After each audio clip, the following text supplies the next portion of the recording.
Good evening আমার প্রিয় বন্ধুরা, শুভ নববর্ষের জানাই তোমাদেরকে সকলকে খুব ভালোবাসা। তোমরা যে যেখান থেকে আমার ব্লগটা দেখছো প্রত্যেকেই খুব ভালো থেকো।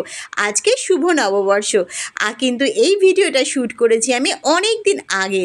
দেখো অনেক দিন হলো চলে এসেছি আমরা হোটেল ছেড়ে বাড়িতে। তা 2-3 দিন হয়ে গেছে বাড়িতেই রয়েছি। বাড়ি থেকেই একটুখানি আন্টির সাথে তো 10 বছর বাদে প্রায় দেখা হলো, তাই একটু অনেক গল্প ঢল্প করা হলো। তা সময়টা এইভাবেই কেটে গেছে। তা আজকে আন্টি আমাদেরকে নিয়ে যাচ্ছে এই বাড়ির সামনে একটা শিবাজি পার্ক আছে, তা এখানে। তা আস্তে আস্তেই এখানে অন্ধকার হয়ে গেছে দেখো, কিন্তু 5 তলা অবধি উঠতে হয়েছে, মানে এতটা উঁচু এই শিবাজি পার্কটা।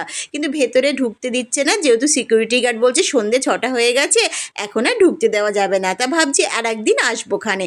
তা দেখো আন্টিকে দেখলে মনেই হয় না যে আন্টির এত বয়স। আসলে বম্বের মানুষরা না খুব নিজের শরীরের প্রতি খুব যত্নবান। তা দেখো তোমাদেরকে একটুখানি যেটুকুনি পারলাম ঘুরিয়ে দেখালাম, আর আমরা বাইরে চলে এসেছি। আর বাইরের দিকটা দেখো বম্বের কত সুন্দর, এত সুন্দর সাজানো গুছানো, পরিষ্কার, ভীষণ ভালো।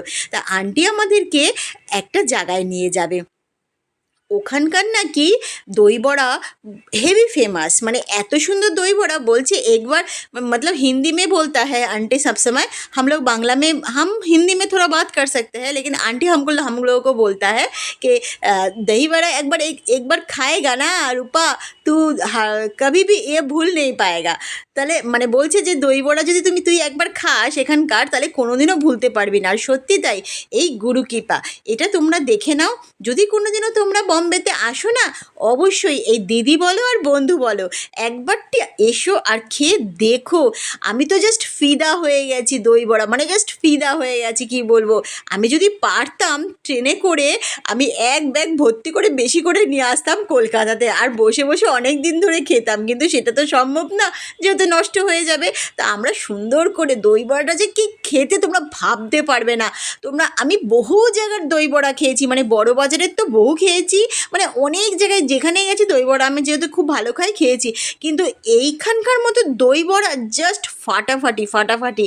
বম্বে যদি তোমরা আসো না, একবার ঠিক গুরু কৃপার দই বড়া একবার খেয়ে দেখো এই দিদির কথাতে, তখন তোমরা ভুলতে পারবে না, বলবে যে হ্যাঁ দিদি আমাদের এই ঠিকানাটা দিয়েছিল দই বড়া।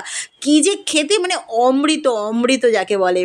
তা আমরা তো ভীষণ এনজয় করে খেলাম। তা খাওয়া দাওয়ার পরে দেখো বাড়ির দিকে চলে এসেছি, আমাদের বাড়ির সামনেটা, তাই একটু ঘুরিয়ে দেখালাম তোমাদেরকে। আর তোমরা যে যেখান থেকেই, মানে আর কি আমার এই ব্লগটা ছোট্ট একটা ব্লগ দিলাম, যদি তোমাদের আমাকে ভালো লাগে, আর দিদিই বলো বন্ধুই বলো, তাহলে কিন্তু অবশ্যই আমার চ্যানেলকে সাবস্ক্রাইব করে আমার পাশে